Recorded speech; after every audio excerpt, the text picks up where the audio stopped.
আসসালামু আলাইকুম, কেমন আছেন সবাই? আলহামদুলিল্লাহ, আল্লাহ তাআলার অশেষ রহমতে আমিও ভালো আছি। তো আজকে রান্না করতে চলে আসলাম। আজকের রান্নাটা কিন্তু আমি একা একা খাবো না। আর এখানে অনেক মাংস আছে, দেখে অনেকেই বুঝতে পারছেন যে হয়তো বা কেউ না কেউ আজকে আসবে, তার জন্য আপু এতগুলো মাংস নিয়েছে রান্না করতে। হ্যাঁ, একদম ঠিক, আপনারা গেস করতে পারছেন। আজকে হচ্ছে আমাদের বাড়িতে মেহমান আসবে। তো কে আসবে না আসবে এই ভিডিওতে দেখতে পারবেন। ফুল ভিডিওটা আমার দেখবেন না টেনে। তো এই তো প্রথমে মাংসটা এক চুলায় আমি বসায় দিলাম, আর হচ্ছে আরেক চুলায় পাতলা ডাল রান্না করছি। এখানে ধনিয়া পাতা দিলাম ডালের মধ্যে।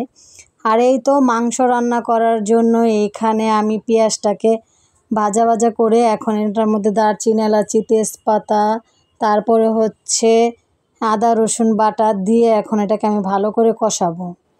যখন আমার আদা বাটাটা একটু কষানো হয়ে যাবে, মানে এক্সট্রা গন্ধটা চলে যাবে, তখন হচ্ছে আমি এই যে জায়ফল জ্যোতি বাটা, জিরা বাটা, হলুদের গুঁড়া, মরিচের গুঁড়া, লবণ, মানে আমাদের আপুরা যেভাবে রান্না করেন ঠিক সেইভাবে আমি মশলা দিয়ে আবার পুনরায় ভালো করে কষিয়ে নিলাম।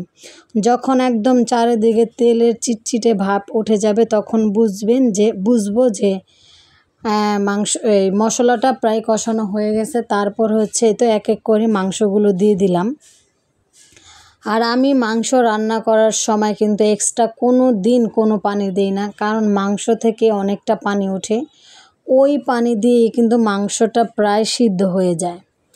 তারপরে হচ্ছে এখানে দিয়ে দেব একটু আড়ঙের টক দই, কারণ টক দইটা দিলে দেখা যাচ্ছে যে মাংসটা আরও তাড়াতাড়ি গলে যায়, আর কিন্তু মাংসের দ্বিগুণ স্বাদটা কিন্তু বাড়িয়ে দেয় এই টক দইটা।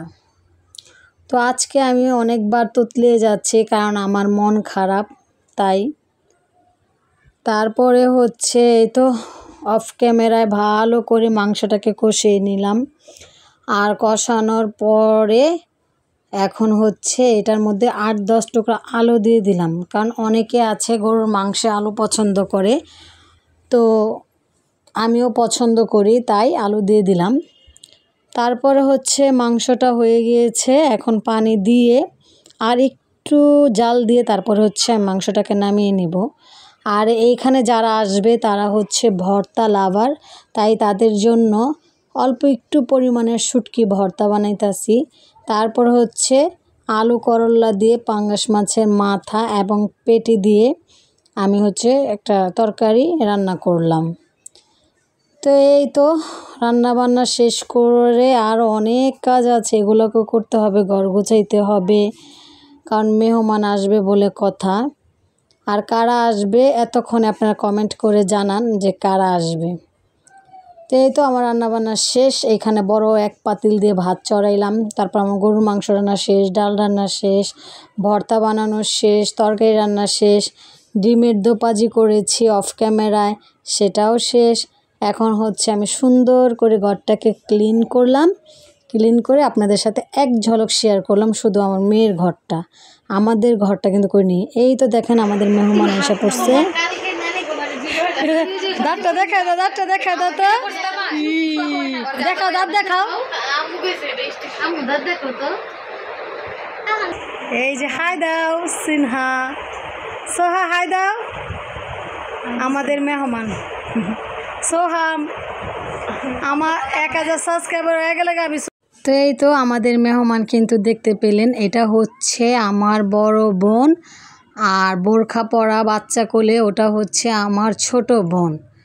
তো আমার ছোট আর হচ্ছে আমার মেজো বোন, ওরা দুইজন এখনও আসে নাই, ওরাও আসবো।